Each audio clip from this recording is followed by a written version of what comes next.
Good afternoon, good evening, wherever you are in our beautiful universe. Welcome to another episode of Healing in Ways You Never Thought Possible with myself, host Dr. Dolores Fazzino.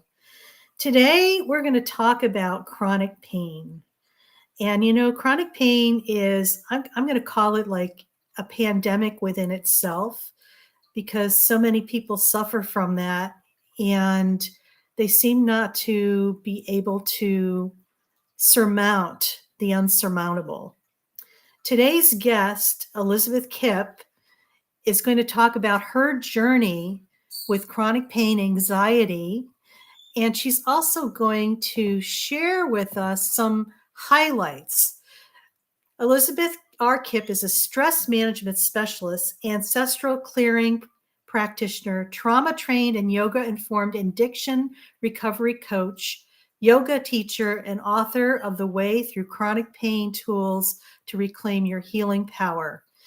She has lived this, so she knows firsthand what it's like to have an addiction and also have chronic pain. And she has been successful in moving forward from that. So it's my pleasure to announce and introduce to you Elizabeth Kipp. Good morning, Elizabeth. How are you? Thank you so much. It's great to be here. I'm so grateful to be able to share with your listeners and share you with my listeners. Well, welcome. We're glad to have you, and I'm sure you're just a wealth of knowledge on this topic. So please just tell us about your story and how your journey as to how you got to where you're at right now. Thank you. Understanding what chronic pain is now, we really need to start at the beginning. I lived in a household where my mother was bipolar. They didn't know what bipolar was. They hadn't labeled it back then. And she had back pain, and she medicated it with alcohol because she couldn't handle pain medicine. And so she had an erratic personality, and I never knew when she was going to get mad and when she was going to be nice. And so that set my nervous system up for hypervigilance. I was always, waiting for when's the next shoe going to drop? When am I going to get in trouble? I didn't realize how detrimental that was at the time, but that's an important piece of the story, this hypervigilance, right? Setting the nervous system up for a constant hypervigilance. That's a stress response out of balance right there. Then when I was 14, I fell off a horse and landed on a rock and broke my fifth lumbar front to back. And I actually managed to live my life with some pain, but kind of without surgery or anything. For 14 years. And then 14 years later, my back became so painful, and the doctors look at it and said, you're unstable. We need to do surgery and fuse this bone. That bone, that front part of the fifth lumbar, which is right above the sacrum, is 80% slipped into my pelvis. And that pulls the leg nerves with it. So it was important that we get that stabilized. It took 4 surgeries altogether. I have hardware in there now that's holding it together, but it took a lot of surgery, and I had more pain than I had before. It gave more and more pain. The doctors really didn't understand what chronic pain was at the time. They didn't know how to treat it other than to give me opiate pain medication and benzodiazepine anti-anxiety medicine to help me cope with the pain. That was the only answer that they had.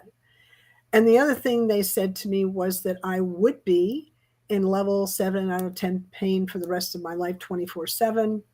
And I'd be in a wheelchair when I was 40. And I was 28 when they told me that. They kept telling me that. It's almost like they were trying to convince you that this was going to happen. In the beginning, I believed them when they first said that because they had the knowledge, right? I have a science background, and I I understood, well, that's their area. My area is over here, and that's their area. But then after thinking about it and kind of getting my center again, because that's quite a pronouncement, really, I realized that their comment about me being in pain for the rest of my life was A, inaccurate, because they're not fortune tellers. Mm-hmm. B, they forgot their basic science, which is, it's not facts, it's not black and white, it's probable that. It's all probabilities. And they didn't leave any window open for hope. So that was another error, right? Yeah. The other thing that I realized, and I was so grateful that I had this realization,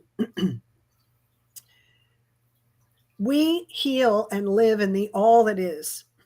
Science, which is where Western medicine lives, science is a self-limiting framework that can only comment on that which it can measure, observe, and describe. Observe, describe, and measure. All right. So we heal there, but we also heal outside of that.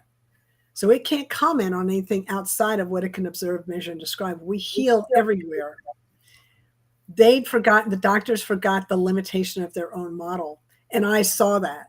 And so I realized I was going to have to look other places for my healing. And I did. I used acupuncture, which was very helpful in reducing pain. I had a massage. I did a very gentle hatha yoga practice. I had Reiki, all different kinds of energy modalities, but I still had this basic underlying chronic pain, and that nobody seemed to really know what to do with. Finally, I met a gentleman named Dr. Peter Prescott, who had a pain management program. He wrote a book, The Conquer Chronic Pain, An Innovative Mind-Body Approach, which is a great book. He understood that chronic pain changes the brain, which the other doctors didn't have training on that. He was a specialist. He understood the nature of that we, in order to heal chronic pain, we have to heal the changes that occur in the brain because of the chronic pain. And so he taught me how to do that. One of those things, and the audience may think, this is crazy.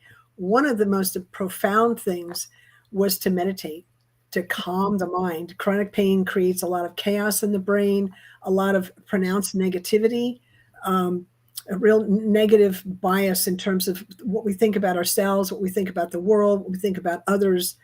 And meditation helps to calm that. We did some other practices. We did breath work. We did some adversity therapy, some cognitive behavioral therapy. We did some of that. But the point is that you can heal from chronic pain.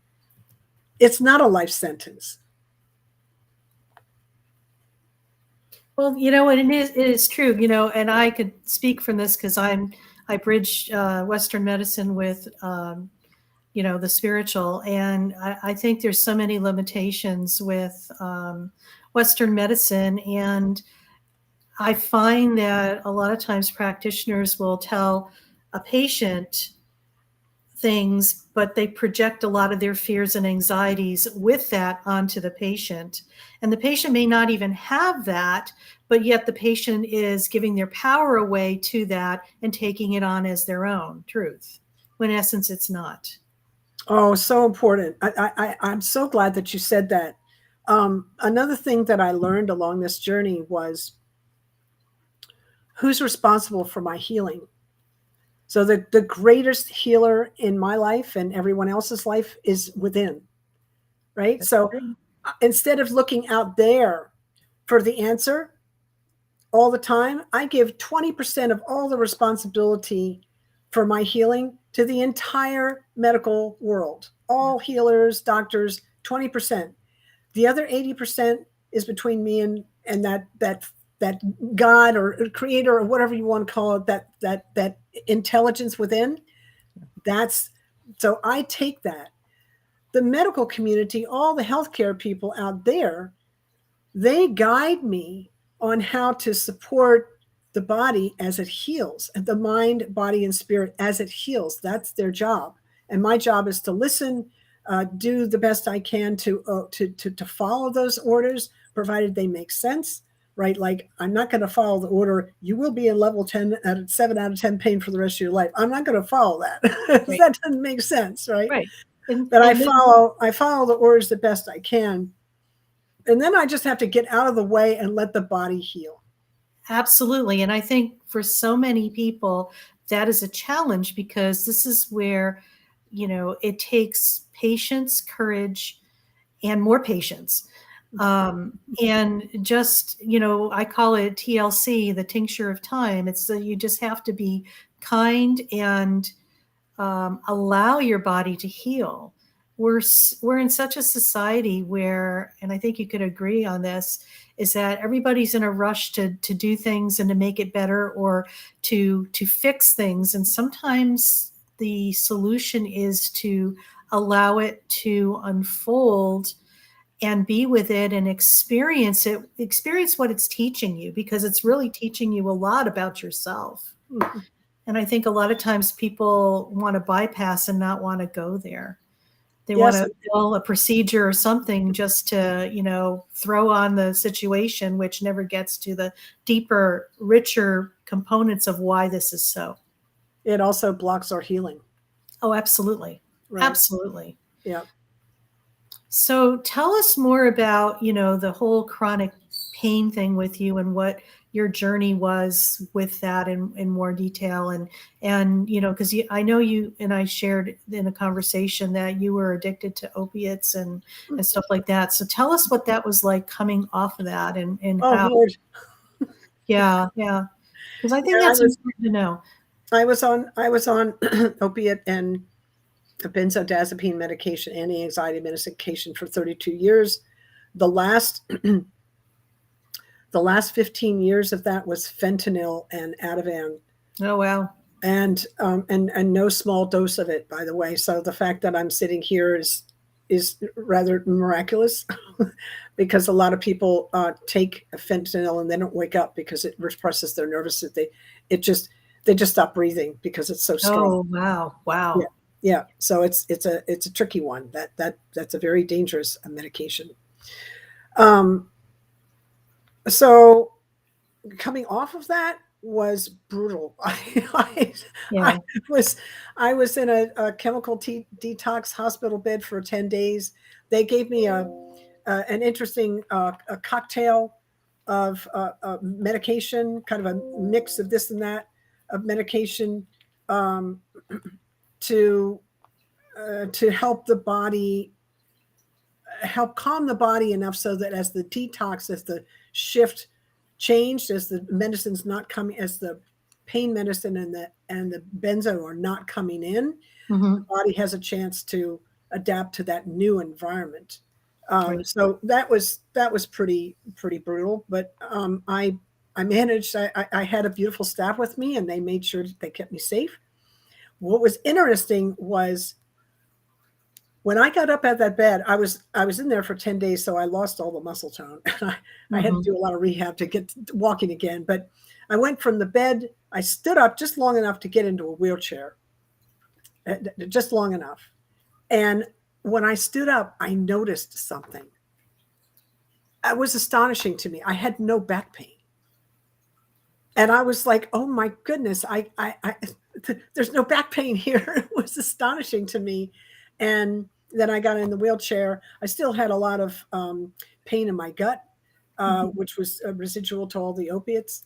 But the pain, the medication itself was actually causing some of the pain. We call that hyperalgesia, when the pain medication itself is causing pain. They didn't even know what hyperalgesia was until 2010, and I went into that pain management program in 2013. Yeah. So then I went into Dr. Peter Prescott's pain management program, into his classroom, and he said the most interesting thing to me. He started saying, don't judge the moment. I'm sitting in the classroom. He's talking to the whole class. Don't judge the moment. And I'm sitting there going, and in my head, I'm sitting there thinking to myself, dude, I'm not judging anything. I'm just sitting here minding my own business, trying to detox from that stuff, right? And he started talking a little bit more, and I realized he was talking about my pain. Don't judge the Mm. pain. I thought, oh my goodness. I thought, I've been judging my pain my whole life as bad, Yeah. right? Which was a huge piece of, you know. So he said, what are you doing to contribute to your pain? And I thought, Ooh. I'm not doing anything. It's doing it to me because I was in this total victim mode. Yeah, yeah. Him just pointing out that I'm judging my pain as bad Hmm. was, it changed me from being in a victimhood to empowerment, because I realized I had a role in feeling in my own pain experience. That was huge for me. That is huge because, so many times we want to, it's like the pain, we want to detach from it. And I personally feel that sometimes it's a call for love, and it's a part that's, wanting some extra love and TLC, and embracing it with a lot of, love and light, and bringing it into you and reincorporating it. It actually helps it because it's not really separate from yourself. It's part of you. It's part of you. And when we're resisting it, which, I've got a part of me that will resist pain. It's just an old pattern, which I've really reprogrammed it, but Yeah. there's still a part of me that wants to do that. But see, the When thing I is, you catch yourself, so now you could do something about it. That's Yeah, the beauty. Yeah, when I realize that I'm pushing against the pain, what am I doing? I'm just making it bigger. exactly. So when we accept the pain for what it is, Yeah. and aren't judging it, but realizing that it's information in the system, keeping that neutral there, that pain transmutes from this stressful experience to energy, and Yes. it becomes information in the system that's energy. But there's not all this mindset around, oh my god, and all this stress around it. Does that make sense? Absolutely. Absolutely. Because you're inviting it to be a part of you, and it's energizing you. You're gaining the wisdom from it and you're incorporating that into you instead of pushing it away, which is Mhm. our natural reaction and tendency to do. Exactly. Exactly. Also, when I was a child, and many of us may have had this experience, whenever any of us got a bump or went, or something happened and we reacted, what happened? The adults came rushing into the area to give us, to stop the pain. So Yes. we get the message when we're really little, we're at war with pain. And True. that's an error in the system. Yeah. Pain's just trying to give us some information about, how we're living our life. Totally agree. And one of our guests, and I just want to acknowledge this here, Amir Abbas Malik. I'm going to Hyatt Kyle. He had a question, and maybe let's see if we could answer it for him. He says, "Tell me something about chronic and acute effect." Well, chronic pain, I'm not sure what chronic and acute effect is, but I know that, pardon me, chronic pain and acute pain are different. Right. Acute pain is something that you have, say, I break a bone, and they put it in a cast, and hopefully, and it starts to heal, and the pain level drops, and the stress response goes back to normal. Chronic pain is any pain that's felt 15 days out of 30 for Mm, 3 months or more. got it. Acute pain isn't felt like that. Acute pain, whoop, when it comes and it goes. Chronic pain is the stress response that's gotten out of balance. And in it, again, the hypervigilance in the system, it's always looking, it's on all the time. And that creates a lot of trouble in the brain. In acute pain, we don't have that chaos in the brain and the negativity and the brain fog. We don't have that. It's a very different. Would you agree with that?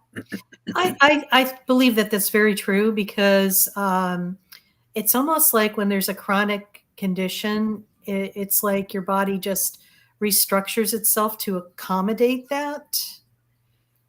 You know what I'm saying? Because it's just like it's like you're constantly thinking about it, and it's almost like you're getting more neural pathways to it. To you know what I'm saying? It's just like Yeah. it's like it continues to perpetuate itself. It's like the belief or the what you resist persists type of thing. So it's Mhm. like whatever we're trying to um, put a stop to and not deal with, on this, on a deeper level, but a superficial level, we throw, more medication on it and stuff like that, but we never get to the underlying issue, what really caused it. Yeah, well, pain medication doesn't help, doesn't heal Oh, chronic pain, doesn't no, heal not it. at all. It It doesn't heal just the changes in the brain. It actually makes makes them it different. worse. It Yeah. makes it worse. So, I think it makes it worse. But yeah. anyway, Elizabeth, thank you so much for sharing your story. It's been pretty amazing. And, kudos to you for, moving through that and living your best life now. I think what you're doing is amazing. Could you just share with your audience what you do? And, Sure. I know a lot of times our pathway leads us to what we teach. So, and I know that's been your journey. Just share a little bit about that, please. Well, I help people in chronic stress find a relief and balance in their life.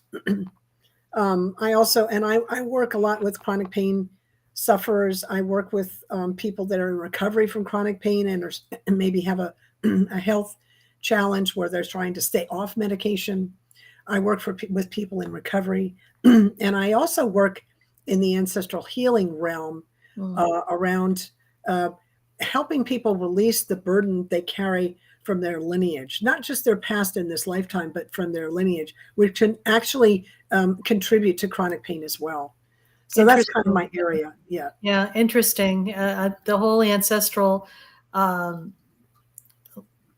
part is just very fascinating because it's all energy, really, and it just carries over from lifetime to lifetime through, your from your great grandparents, your great great grandparents, Mhm. many different levels and stuff like that. It's so true, and I think we're finding that. As time goes on, we're going to be seeing more and more of this coming to the forefront of how this really is an integral part of who we are, really. And a lot of times we take on that burden, and it's not even ours to deal with, really. Exactly. And Rachel Yehuda and her colleagues have done some extraordinary work on descendants of Holocaust victims, Mm-hmm. and have found that they don't have as much resilience. They've actually studied their cortisol levels. It's Wow. really interesting. They even came up with it's kind of expensive, and it's kind of edgy new stuff. Came up with a test to kind of measure PTSD and how much of it you have. It's really interesting. I So think she's we all have a dose of that, to be yeah, quite yeah, honest with you. yeah. I mean, it might not be as extreme as, some other things, but we've all experienced it in one shape, Mhm. way, or form. But anyway, well, thank you, Elizabeth. I so appreciate you being here today. I have Elizabeth's contact information on the screen here if you want to reach out to her.